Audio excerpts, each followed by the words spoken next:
Listo. En primer lugar, necesito que como condición primaria, todo el mundo, antes de ingresar las clases van a ser subidas los días viernes.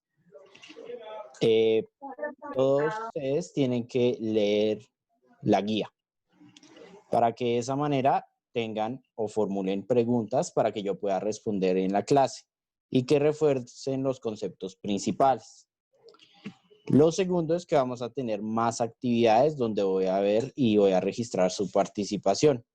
Ya después, cada semana les digo cómo hacer la actividad de esa semana. Para las actividades necesito, por lo tanto, que ver que están ahí, que por lo menos puede que no hablen mucho, pero por lo menos están prestando atención a la clase. Por eso necesito que se manifiesten, ya sea hablando por micrófono, escriben por el chat para participar o activan la cámara. Lo más útil es que activen la cámara y de esa manera pues yo puedo saber que están ahí. Entonces, a partir de esta semana vamos a manejar las clases de esa manera. Bueno, ¿todo el mundo quedó claro? Señor. Sí, señor. Entonces, los que puedan, por favor, activen la cámara y en unos minutos vamos a empezar con la clase. Mientras tanto, quiero que me cuenten cómo han estado, qué hicieron en sus vacaciones. Pues, obviamente, todo el mundo sus vacaciones la pasó en la casa, pero como ya no tenían trabajos, me imagino que ya no me van a responder, simplemente que se la están dedicando a las actividades del colegio, ¿verdad? ¿Aprovecharon ese tiempo? Claro, para comer como loco. Algo así. Bueno, entonces, ¿qué han hecho últimamente? Están ahí viendo como todo el mundo por internet parece, comenzaron a ver Pasión de Gavilanes. Profesor, re feo. ¿No? Muy vieja, muy antigua esa novela. Yo sí me la estoy viendo, yo nunca vi eso. Pero mi abuela sí se la ve. Bueno, esa novela era muy popular pues, cuando yo estaba en el colegio. Entonces casi todo el mundo de mi edad se conoce la cancioncita esa que en ese tiempo me tenía hasta acá. Sí, ¿sabes? Cuando salió me tenía hasta acá, pero ahorita todo el tiempo la recuerdo, pinche cancioncita. Bueno, las 10:55, entonces vamos a empezar con la clase. Como les dije, pues lo ideal, no esta vez, pues porque la clase se subió el domingo y puede que algunos, como no sabían, no hayan leído la guía o ni siquiera la hayan visto. No estoy diciendo que así sea, es posible. Pero pues bueno, por eso, solo por esta clase, vamos a tomar como excepción el de leer la guía. Ya las clases que siguen, sí, por favor, o sea, lo único y lo primero básico que tienen que hacer es simplemente leer la guía y si tienen preguntas, traerlas formuladas para que yo pueda responderlas, porque nos vamos a enfocar en lo principal, que son los conceptos. Bueno, entonces, yo acá tengo ya anotados los conceptos principales de ambas clases, tanto de ciencias políticas como de filosofía. Lo primero que vamos a ver es la de ciencias políticas. El tema de ciencias políticas para esta primera semana es el mercado. ¿Alguien me puede definir lo que es el mercado? Pero pues depende, ¿no? Porque digamos, Sería el entorno donde Sí, como iban diciendo. Ya uno en uno. sería el entorno donde se manejan todo lo que son las relaciones de compra y venta, ¿no? Ok, un entorno, es decir, es un sitio físico. puede que sí, como puede que Más no, porque que digamos físico, también está el mercado de las acciones, ¿no? De las empresas. Entonces eso no es como físico, sino más que como virtual, por decirlo así. Exacto, exacto. cuando hablamos de puede ser físico como no, se suele utilizar conceptos muy específicos. Los conceptos que se utilizan son, bueno, existe el mercado físico como tal y el mercado simbólico, es decir, algo que no es físico, pero que existe en la medida de que las personas lo conciben así. Es decir, existe porque las personas consideran que existe. Como por ejemplo, ¿qué se les ocurre que pueda ser algo simbólico en las personas, aparte del mercado? La educación. La educación es simbólica. ¿Qué más? ¿Qué otro ejemplo se les ocurre, por así decirlo, actividades simbólicas o cosas simbólicas? Como el sarcasmo no sería una parte de eso. ¿Cómo dices? El sarcasmo no sería una parte de algo simbólico. El humor repite ciertas particularidades simbólicas de la población humana. Por ejemplo, cuando algo les causa gracia a ustedes es porque está vinculado. Es decir, ¿alguna vez han intentado ver la comedia mexicana o la comedia estadounidense? Sí. Bueno, Sí. hay ciertos chistes que no son tan reconocibles para personas de otras culturas, como por ejemplo los colombianos. Y de la misma manera, hay chistes de Colombia que no son reconocibles tan fácilmente para otros lugares. Como por ejemplo, hablar, una vez escuché un chiste por ahí de que lo que los colombianos definen como coca. Entonces está la coca del almuerzo y está pues la coca de la cocaína. Claro que la coca técnicamente es la planta, pero pues cocaína sí es el producto ilegal de exportación colombiano. Y literalmente lo digo así porque una vez buscando información para la clase, apoyo para la clase, encontré una página pues extranjera que decía que uno de los productos de exportación colombianos es la coca. Es uno de los estereotipos que se tiene sobre Colombia. Real o irreal es parte de la construcción simbólica. Eso es lo que quiere decir que algo sea simbólico, que es construido por las personas y que lo repiten a través de la interacción, usualmente a través del lenguaje. Entonces, el mercado es físico y simbólico. El mercado físico, ¿cuál creen que es? Donde la gente va y compra cosas así. Sí, donde la comunidad va y compra algo. En nuestra sociedad actual, en nuestra sociedad moderna, ¿cuál es ese lugar específico para comprar? Digamos, puede ser un Fruver donde vendan todo tipo de comida o un Alcosta, por decirlo así. Lugar donde las personas tengan que ir a hacer su compra. Sí, pero En las plazas, ¿no? sí, también. Pero actualmente existe una figura única donde se encuentran todos los productos y todo, cualquier objeto que una persona quiere comprar. Y hay un gran número de servicios y de bienes. ¿Dónde se encuentra? ¿Cuál es esa estructura? Es una estructura bastante grande. ¿Es internet? Sí, pero física. El Internet entra en la concepción de un mercado. Supermercados, ¿no? Supermercados, centros comerciales. Exacto, el centro comercial. En el centro comercial ustedes encuentran cualquier producto y cualquier tipo de servicio. Está para pagar los servicios regulares, hay servicios de entretenimiento, hay tecnología, ropa, alimentos. Alimentos es no tan frecuente como la plaza del mercado, pero sí hay alimentos tipo, digamos, de élite, como por así decirlo, crepes and waffles, que si no sé si han ido alguna vez a crepes and waffles, pero sus precios son exorbitantes. Y crepes and waffles es un ejemplo de algo que veremos más adelante en la actividad de las dinámicas de mercado. Bueno, el mercado entonces es físico y simbólico. El mercado simbólico es precisamente lo que ya mencionaron del mercado de acciones el mercado de bonos, el mercado financiero. Es un mercado que no existe en la realidad. Las acciones no existen en la realidad, están puramente en lo virtual. Por eso es simbólico, porque ustedes pueden tener una acción en papel, pero esa acción, si la empresa entra en crisis, puede cobrar un valor de cero y ese papel perdió todo el valor que ustedes hayan invertido. Es por eso que el mercado físico y el simbólico son tan diferentes. El físico se mantiene un poco más, pero el simbólico es muy voluble. Depende mucho de muchas circunstancias. En sí el mercado es algo muy frágil.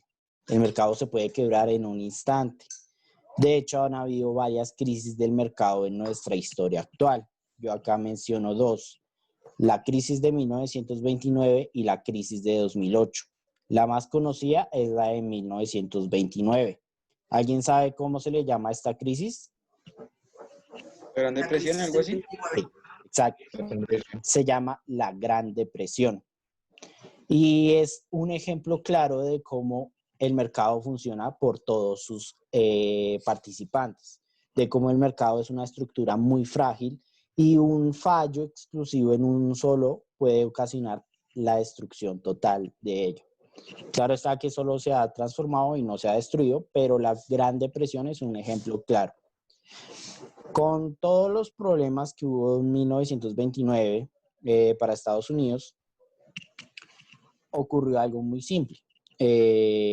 Las empresas entraron en crisis porque los compradores, los trabajadores no tenían con qué pagar los productos porque las empresas no pagaban o no daban un pago justo o que fuera bastante para alcanzar comprar lo que ofrecían. Como los compradores no tenían para comprar, las empresas no podían vender. Como las empresas no podían vender, las acciones cayeron. Al caer las acciones, la gente que tenía ahorros en el banco entró en pánico. Y lo que hizo fue precisamente, en vez de pensar en que la economía se iba a recuperar, porque como ya hemos dicho, la economía no es algo realmente puramente racional, lo racional hubiera sido esperar a que la economía se recuperara, pero no. En 1929, toda la población que tenía ahorros en el banco decidió sacar los ahorros en el banco para que no se perdieran, en teoría, porque el valor del dinero también es simbólico. Entonces, Pero igual todos los que tenían, digamos, acciones en empresas reconocidas las empezaron a vender porque pensaban que iban a perder todo su dinero. todo eso fue un efecto dominó. Las acciones empezaron a caer, la gente sacó dinero del banco. Como la gente sacó dinero del banco, los bancos no tenían para prestar. Y eso hacía que algunas acciones de algunas empresas volvieran a bajar y la gente seguía sacando de los bancos. A los bancos no tener dinero, entraban en crisis. Si el banco entra en crisis, las empresas en crisis no pueden pedir préstamos. Si las empresas no pueden pedir préstamos, despiden gente. Si despiden gente, la gente no tiene con qué comprar los productos para que las empresas se recuperen. Por eso se le llama la Gran Depresión, porque todo se unió para que en ese año Estados Unidos, su economía bajara muchísimo. Claro está, ellos se recuperaron principalmente por el efecto que tenían las dos guerras mundiales. Europa estaba en crisis y había que comprarle a Estados Unidos porque no había nadie más. Básicamente, Estados Unidos se salvó porque las dos guerras mundiales ocurrieron en Europa. Y después hay otras crisis. La última que enfrentamos es la crisis del 2008, que esa ya es diferente. Es por la especulación. Es mucho más sencilla de explicar. Los bancos prestaban dinero que no tenían. Y como no tenían dinero, al momento de pedir otros préstamos, no tenían con qué. Y por eso el dinero realmente que se prestaba no existía. El problema era que los bancos comenzaban a pedir que pagaran, pero la gente no tenía con qué pagar y el banco tampoco tenía dinero. Entonces las acciones cayeron y el dólar cayó. Eso fue en 2008, porque las políticas hacia los bancos y hacia los accionistas eran muy limitadas. se los dejaba hacer lo que ellos quisieran. Entonces especulaban con el dinero. Declaraban tener más dinero del que realmente tenían y al momento de pagar no tenían con qué. Por eso el sistema de mercado, esta crisis fue específicamente para el mercado de acciones, pero pues todo eso afectaba el valor del dólar. Esos son solo algunos ejemplos de cómo la economía, primero, no es puramente racional y segundo, entra en crisis muy fácilmente. Como veremos la siguiente semana, pues hay otros ejemplos ya más locales de poca racionalidad en los consumidores, como por ejemplo el Black Friday o en Colombia, un caso similar es el día sin IVA, ¿no? No fue muy racional de parte del gran número de la población en una pandemia ir a comprar solo porque les quitaban el 19% junto a otros descuentos y compraban a veces varios productos, pero eso lo explicaremos la próxima semana. Bueno, para que exista un mercado, esto es en términos ideales, es decir, teóricos, puramente teóricos, no siempre se presentan en la realidad así, tienen que cumplirse ciertas condiciones. Primero, tiene que haber un alto número de productores y consumidores para el mismo producto. Por ejemplo, las gaseosas. ¿Cuántas marcas y empresas de gaseosas conocen? ¿Me las pueden mencionar? 10. Coca-Cola, Colombiana, 4, Postobón, Bitcola, Tropicola. Bueno. Pepsi. Listo. Han mencionado alrededor de 3 o 4. 4 hace parte de Coca-Cola. Sprite hace parte de Coca-Cola. Son productos de la misma marca. Y la marca en este caso es Coca-Cola. Colombiana hace parte de Postobón. Pepsi no me acuerdo de quién es. Creo que Pepsi es Pepsi nada más. Pepsi es la única empresa que le compite a Coca-Cola. En Estados Unidos al menos. Y pues Coca-Cola es igual de todos modos la máxima ganadora en esa industria. Y que es más rica, sí. O sea, es deliciosa, es más rica que la Pepsi. Sí, bueno. Eso ya hace parte de algo muy subjetivo, que son los gustos del consumidor, que son una parte vital precisamente de lo que estamos viendo. Tienen que haber varios consumidores para que puedan comprar varios tipos de productos. Si todo el mundo, si todos los consumidores compraran la misma marca, ¿qué ocurriría? Pues la otra vez Monopolio. parece, y la que compran solo por un monopolio. Exacto. Si todos los consumidores compraran lo mismo, solo habría una marca, porque las demás no se podrían sostener. ¿Para qué producir algo que nadie va a comprar? Entonces, pasaría exactamente eso. Dame un segundo que la batería se está muriendo. Listo. La batería. Dame un segundo. Listo, ahora sí. No tiene ningún sentido producir algo que nadie va a comprar. Entonces, si no se vende, la empresa tendría que venderse a sí misma. Si es una empresa de gaseosas, pues la única empresa que lo va a comprar es la empresa donde sí compra. Y eso se produce un monopolio. ¿Y el monopolio es algo bueno o es algo malo? Es malo porque hacemos ricos, más ricos a los ricos. Sí. Cuando Es una algo empresa malo. tiene un monopolio de algo, Al final terminan aprovechando el comprador y se lo dejan mucho más caro que exacto. como hay Claro, porque competencia, exacto, pueden como es la hacer lo que necesidad, quieran. tiene la necesidad de comprar, entonces va a pagar lo que le digan que tenga que pagar. Exacto. En un monopolio es algo sumamente negativo por esa razón precisa. Cuando eres la única empresa que produce un producto, puedes ponerle el precio que quieras. Si el Estado no regula las cosas, claro está. Pero pues muchos estados son ineficientes para regular el mercado. Para ejemplos cercanos, Colombia no es muy eficiente que digamos en ese aspecto. Entonces, por eso es muy preocupante cuando se desarrolla un monopolio, porque pues después de que se construye un monopolio, ¿quién va a poder competir con esa empresa cuando tiene todo ese margen de productos y todo ese capital económico? Es muy difícil luchar contra un monopolio. Por eso hay leyes y políticas que limitan esas circunstancias. Bueno, la siguiente condición para un mercado es la participación libre. ¿Qué creen que significa esto? ¿Qué se les ocurre? Cualquiera puede iniciar un negocio. Bueno, no te escuché. ¿Me repites, por favor? De que cualquiera puede participar en el mercado, como lo dice ahí, claramente, de que puede emprender su propio negocio, puede comprarle a otros y así, de que haya algún tipo de discriminación, de que no lo deje. Exacto. La participación libre es eso precisamente, que todas las personas participan por voluntad propia. No que una empresa produce X cosa porque el Estado lo obligó. Eso ya no es participación libre.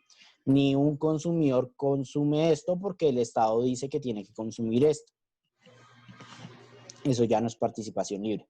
En un mercado tiene que haber participación libre. Todas las personas son libres de decidir en qué trabajar y qué consumir. De lo contrario, no es un mercado, pues un mercado capitalista. Podría ser un mercado nacionalista y proteccionista, sí, pero la definición de mercado actual es capitalista, entonces si no existe participación libre, no existe mercado, en teoría de nuevo. Recuerden que todo esto es puramente teórico. La siguiente es que los productos deben ser similares en su base. Esto es muy sencillo. Un producto debe ser usado para lo mismo. Un computador de marca Samsung funciona en su base para lo mismo que otro computador de otra marca. Unos zapatos o unos tenis Adidas funcionan lo mismo que zapatos de cualquier otra marca. El funcionamiento o el uso que se les da en su base es el mismo. Principalmente para que haya cohesión. Pues unos zapatos demasiado, por así decirlo, unos zapatos que sirvan para volar.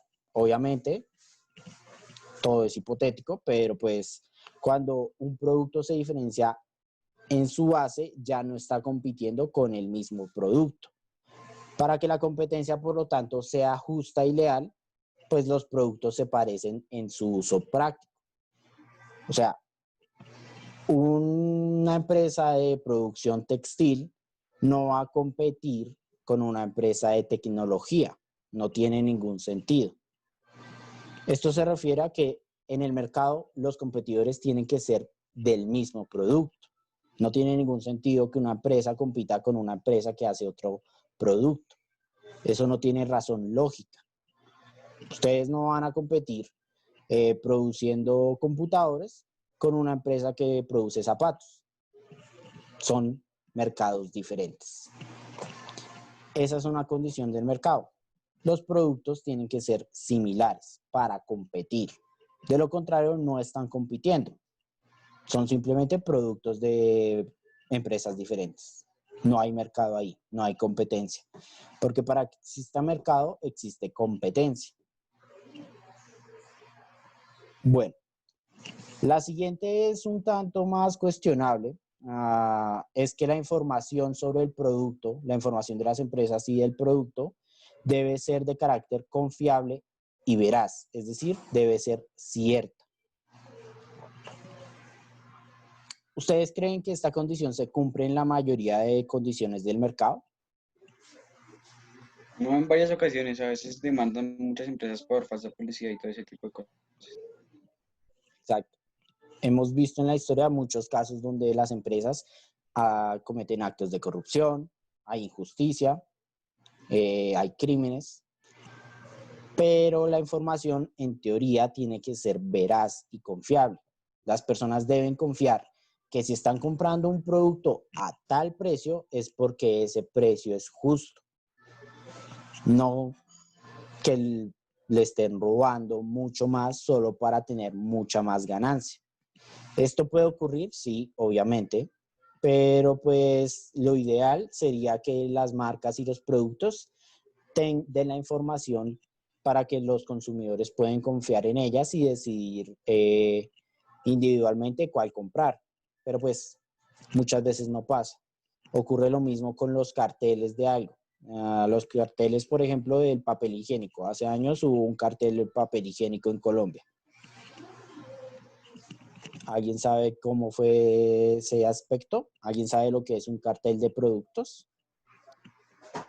Es como el tráfico, ¿no? O sea, es tráfico. Sí, tiene que Es ver como con cuando el algo ilegal. alcohol, como cuando el alcohol era ilegal, entonces lo que se traficaba era alcohol, no droga. Sí, es ilegal, pero no es tanto tráfico de un producto. Cuando hablamos de un cartel de algo en productos legales, porque cuando es en productos ilegales es precisamente lo que defines. Si es un cartel de la coca, de la cocaína, es precisamente eso. Pero cuando hablamos de cartel de productos legales, como por ejemplo del papel higiénico, de las resmas de papel o de cualquier producto legal, se trata de empresas competidoras que se unen para controlar los precios del mercado. Entonces dicen, vinculándose, declaran, yo pongo mi papel a este precio y usted que pues es una marca menos reconocida, póngalo a este precio. No sean muy diferentes y de esa manera ambos tenemos altas ganancias. Eso es un cartel de un producto legal. Cuando empresas diferentes se vinculan para cobrar más al consumidor, dándole la idea de que tiene opciones, pero que al final ambas lo que hacen es subir el precio para que parezca que una es más económica de la otra, pero que la otra tiene más beneficios de marca o cualquier cosa, que es más cómodo o lo que sea. Eso es un cartel de productos legales. Cuando dos personas hacen algo ilegal para cobrar más, simplemente es para ganar más dinero. Bueno, por último, una condición del mercado es que haya plena libertad de movimiento. Es decir, si yo antes compraba siempre Samsung, teléfonos Samsung, en cualquier momento puedo comprar teléfonos Apple y nada puede detenerme. Eso es la libertad de movimiento, que la persona puede cambiar de productos sin ninguna restricción. En Colombia hubo un caso al respecto con teléfonos de, ¿cómo es? Prepago, postpago. Muchos de los contratos postpago ocasionaban que la gente no pudiera cambiarse de plan de manera inmediata. Eso es la limitación a la libertad de movimiento. Cuando algo no les permite a ustedes cambiarse de producto en cualquier momento que quieran, no son libres de movilizarse en el mercado. Y esa es una condición vital. Los consumidores no pueden estar sometidos a una marca. Todo esto, como les dije, es puramente teórico. A veces se cumple y a veces no. Los dos últimos conceptos vitales para comprender el mercado es la oferta y la demanda. ¿Tienen claros estos dos conceptos o alguna duda al respecto? Sí. ¿Qué son la oferta y la demanda? Cuando puede que la demanda es cuando muchas personas piden el producto, es decir, demandan el producto. La oferta es cuando hay poco producto o mucho producto y de esto depende el precio. Si hay mucha demanda pero poca oferta, el precio del producto tiende a subir. Pero si es lo contrario, el precio del producto tiende a bajar. Exacto. Incluso, profe, aquí viene a entrar lo que usted decía al principio, que no puede haber una sola marca, un monopolio. Digamos, sería algo malo. Entonces, digamos, aquí es donde entra, digamos, cuando se iniciaron todas las empresas, por decirlo así. Entonces, digamos, yo soy la única persona en el mundo que vende diamantes. Entonces, yo, al ser la única persona que vendo eso, lo puedo cobrar a una gran cantidad de millones de dólares, si quiero, porque pues soy la única persona que los tiene. Pero al momento en que otra persona llega, hay mucha más oferta de diamantes y esa persona pues no va a querer venderlo a tal precio con tal de ganar de comprar más y de, como por decir así, robarme los clientes. Entonces, Exacto. al él bajar el precio, yo no tengo otra opción que también bajar el precio a ese mismo precio para poder competir contra él, porque si no, yo no voy a vender. Exactamente, eso es lo que ustedes mencionan, es lo que es la oferta y la demanda. En términos más sencillos y comunes, la oferta son los productores y la demanda son los consumidores, los que venden y los que compran. Claro está que hay mercados diferentes, como por ejemplo el mercado laboral, donde la oferta es el trabajo de las personas, es el tiempo del trabajador. Y la demanda son las empresas que necesitan trabajadores. Idealmente, en términos ideales, la oferta y la demanda deberían comportarse de la siguiente manera. Es una línea recta hacia arriba.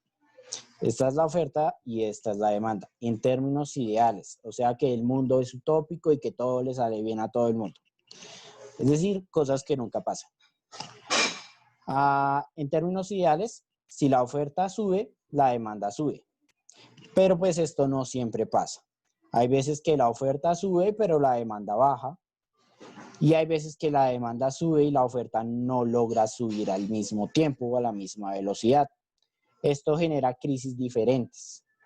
Cuando hay mucha oferta, pero no hay quien lo compre, puede provocar el fin de la empresa. Cuando hay mucha demanda, pero nadie que venda ese producto o lo venden muy escaso, puede generar problemáticas ya de carácter social, protestas, incendios, anarquía. La última crisis de la demanda, por la demanda, cuando no hubo una buena demanda, fue en 1929 precisamente. Y pues eso no terminó muy bien para la población estadounidense. Bueno, esos son los conceptos principales de ciencias políticas de esta semana. Ahora veremos que ya es más sencilla porque esta filosofía no es tan relevante en la actualidad. La filosofía del helenismo o lo que es el helenismo. En términos filosóficos, realmente esta filosofía es parte de la historia, pero actualmente pasa desapercibida por razones que les explicaré a continuación.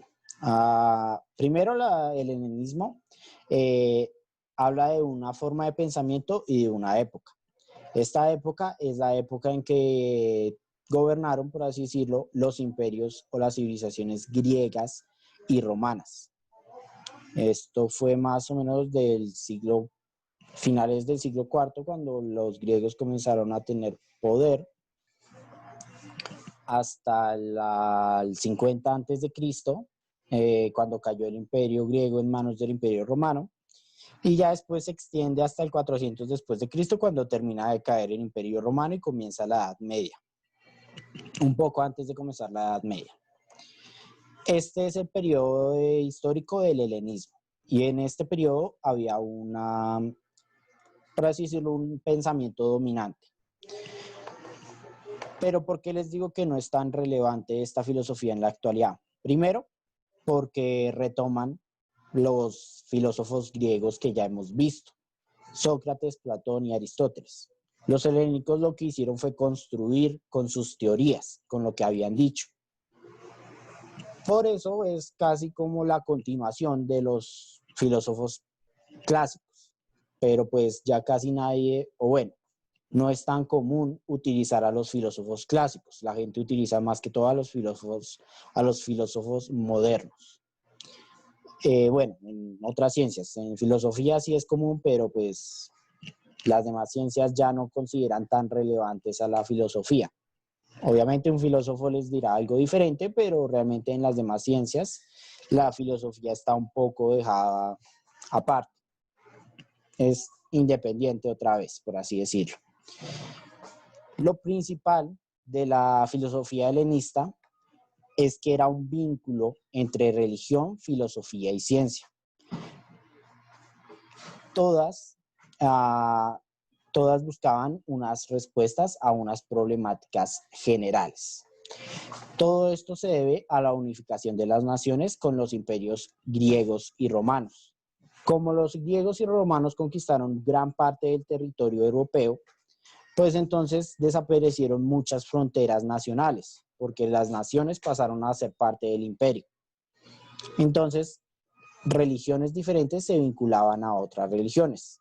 Y de esa manera, pues había un debate y una discusión constante, lo cual puso precisamente en duda la religión, especialmente pues las que no fueran de las griegas y romanas, porque por cuestiones ya de particulares, por ejemplo, la pérdida de la fe en la medida en que el Dios que uno creía no protegió a la población del ataque del imperio.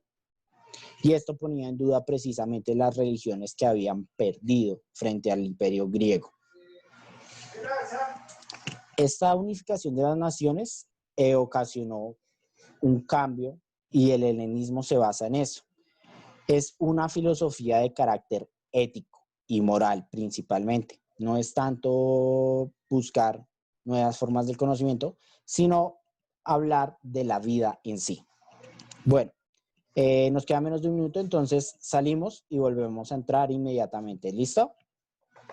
Ya casi terminamos con esto y comenzamos con la actividad, ¿de acuerdo? Chicos, salgan y ingresan de manera inmediata.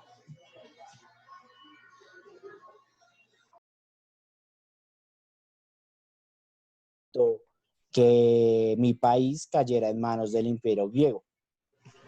Cosas de ese estilo. Eso llevó a que la gente se comenzara a preguntar si realmente los dioses daban la vida, cómo funcionaba la vida en sí, por qué estábamos vivos, etc. Todo era una preocupación en torno a cómo era la vida y cómo llevar esa vida, qué hacer, cómo debía comportarse la gente. Todo esto porque cayeron las naciones antiguas frente al Imperio Romano.